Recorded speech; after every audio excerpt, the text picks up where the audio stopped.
د عمر رضی الله تعالی عنہ دور کې قحط رالی او بارانونه کم شو او ځمکې فصل پرې ښودل شروع کړه. دا سیټ ته چې تاسو د باران دا ویډیو ښکاري که نه، زموږ په دې ملکونو هم د باران ډېر کم شارټیج دی جي، بارانونه ډېر کم شوي دي، بیخي ختم شوي دي او اوس خو سمه سوکړه ده. نو دا ولې؟ نو ډېره اهمه واقعه چې ما ولیده قسم د حیران شوم د خدای پاکه دا له څنګه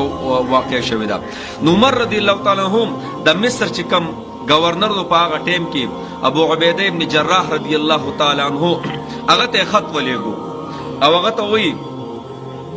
وایي قحط راغلی دی او ویل غنم راولېږه، مدینې منورې ته غنم راولېږه.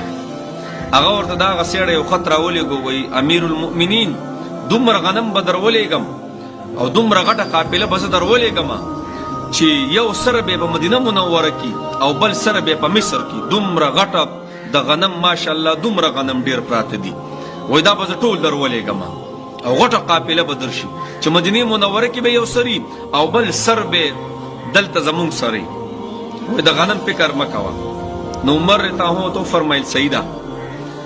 نو یمن په دې بارډرو کې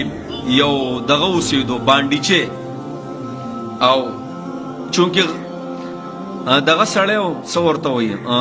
زمیندار سړی و، زمینداري به یې کوله. نو دا قحط هغه ته هم ورسېدو. هغه ته چې کله ورسېد نو هغه ته پته ولګېده چې دلته کو قحط ته باندې رالی نو د بچ کېدو څه امکان دی نشته او هېڅ څوک په دې نه یادوي. راځه ښار ته لاړ شه، مدینې منورې ته لاړ شه او عمر رضی الله تعالی عنه چې کوم غنم دي هغې کې خو به دې څه وشي که نه، د ده سره یوه چیلۍ وه، د دې بانډچي سره یوه چیلۍ وه چیلۍ. نو چې ویې کتل نو وایي چې دا چیلۍ خو حلاله کم که نه، دلته خو څوک نشته او دا چیلۍ به داسې مرداره شي. نو هغه چیلۍ چې کله حلالوله نو چې کله حلاله کړه نو لږه وینه ترې هم لاندړه او داسې سپین شان اوبه ترې راووتې. نو دا ډېر سخت ویرېد دا بانډیچی او څه وایي ای الله په دې کې دننه هم هغه وینه ختمه شوه د دې قحط سالۍ د وجې نه. نو په دې غم کې ایسته اوده شو، خوب پرې رالی، اوس خوب ویني. ښه الله اکبر کبیره. الله دې موږ ماف کړي جناب، موږ ټول په دې خبرو کې ګیرو. ښه خوب ویني او نبی علیه الصلاة والسلام ورله خوب کې رالی او نبی علیه الصلاة والسلام دې بانډچي ته وایي ته مدینې منورې ته روان یې د قحط نه ځې مدینې منورې ته. ښه چې مدینې منورې ته لاړ شي نو وایي عمر ته وایه عمره دا په کومو خبرو باندې سر شوې، دا په کومه لار سر شوې، دا کم خوا روان شوې، دا ورته صرف ووایه. اوس دا بانډچی एकदम راپاسېدو چې راپاسېد بس هغه چیلۍ په هغه ځای باندې پرېښودله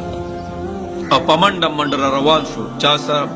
اوښ ته خېجه، چا سره اس ته خېجه، په خپله په منډه منډه راتله هغه هر څه په هغه ځای باندې پرېښودل او په یو څو ورځو کې مدینې منورې ته راورسېده. او چې راورسېد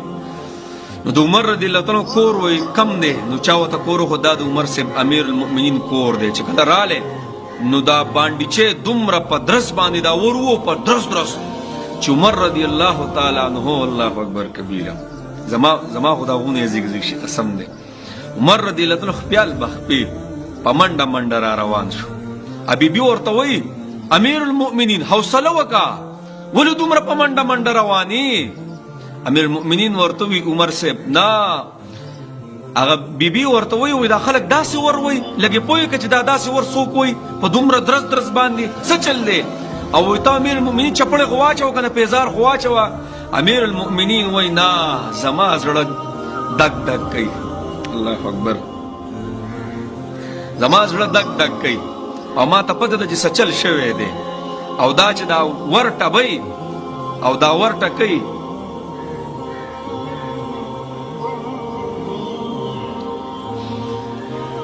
الله اکبر کبیره. دا ور چې دا ټکوي نو وایي څه خبر راغلی ما ته پته ده. نو کله چې ور کولاو کو نو چې ویې کتل یو بانډچي ولاړ دی او ډېر د دوړو یو انبار پې پروت دی او سر یې ببر دی او خپل بخپې یو قسم نه دی. نو هغه ورته سلام وکړو. عمر رضی الله تعالی عنه ته وایي وعلیک السلام یا عریب الدیار، اے مسافره ښه پیغام دې راوړی دی، دا ور دې ډېر په عجیبه انداز وړی و، څه مسله ده؟ نو هغه ورته دا ونه وي چې ما له نبي علیه السلام خوب کې راغلی نه، دا یې ورته ونه وي. نو څه ورته وای زه نبی علیه الصلاۃ والسلام راولېږلم او ما ته وی چې عمر ته وایه عمره دا په کومه خبره ته روانې ته کوم خوا روانې دا کومه لار تا اختیار کړه بس وایي دا خبره راته کړې ده عمر رضی الله تعالی عنہ خپل بخپې منډې کړې او مدینه منورې مسجد نبوي ته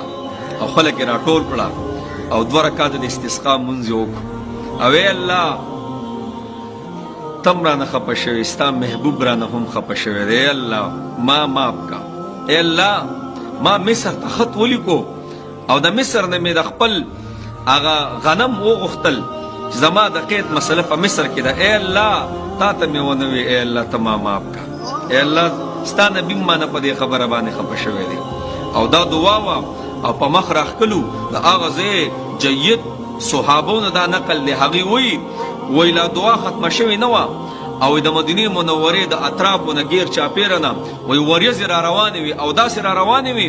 چې گویا دا فرشتې په دې چوکو باندې وخي او باقاعده وازونه به کېدل چې شا به یې زر زر ځئ مدینې منورې ته عمر رضی الله تعالی غوښتلي یې زر کوئ او لاړ شي په مدینه منوره باندې وورېږئ او وریځې رالې او ډېر ښایسته باران وشو نو جناب نبی علیه الصلاۃ نو خبره مې دا کوله چې عمر ته هو اسباب کم خوا لاړه ذهن کم خوا وړل اسبابو سیټ ته دلته ول نبی علیه السلام خوب کې راله صحیح ورته چې د الله نه غواړه اسباب هم استعمالوه خو یقین به په الله کې نبی علیه السلام ته ابن ماجه کې حدیث دی د الله رسول بارانونه ولې نه کیږي بیا د بارانونه ولې بند شي کله چې خلک زکات سکي زکات پریدي نو جناب زکات یوازې په پټو کې نه څومره زنانه په کالو کې دي او زکات نه ورکوي څومره روزګارونو والدي او زکات نه ورکوي زموږ چې زکات خبر شي نو ډایرکټ زموږ ذهن چرته لاړ شي پټو ته لاړ شي او پسلو ته لاړ شي آیا زه څومره زما روزګار دي زه به څومره زکات ورکوم او بل الله قرآن کې فرمایي چې تاسو استغفار وایي استغفار نو په تاسو به یو څو انعامات کومه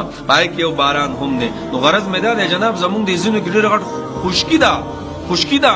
ایو زه ته لاړم ما بله ورځ اوبه ښکته شوې وې لاندې اوبه لاړې ما یې ولې وی اوبه ښکته لاړې بارانونه نشته ای خدایا دا ګیس او دا ګراني خلاصه کې دا بله مسله را باندې را نشي د اوبو دا مسله بیا به ما تاسو کوو موږ ته وګورو حالات تو کنه په دې ورځ کې به څومره ښایسته بارانونو لل ملاړې ختم شو یو قسم لا بیماریان عام دي نزلې زکامونه بله ورځ یو ماشوم ډاکټر له تللی سپوڼي دنیا سپوڼي راوځي وایي دا جي د خشکۍ د وجې نه نو غرض جناب استسقا مونځ علماو ته زما خواسته او بل استغفار په کثرت سره کوجی په کثرت سره بارانونه ګور ډیر کم شوي دي د ماحول خبره غومي او هوبمي او جناب بارانونه زمونږ د ملکونو ډیر کم شو بس لاړه کله نا کله وشي داسې وز بیا خبره ختمه نو سو استغفار د زکات موتا اهتمام کو پچا چې څومره زکات دي هغه د موتا ورکو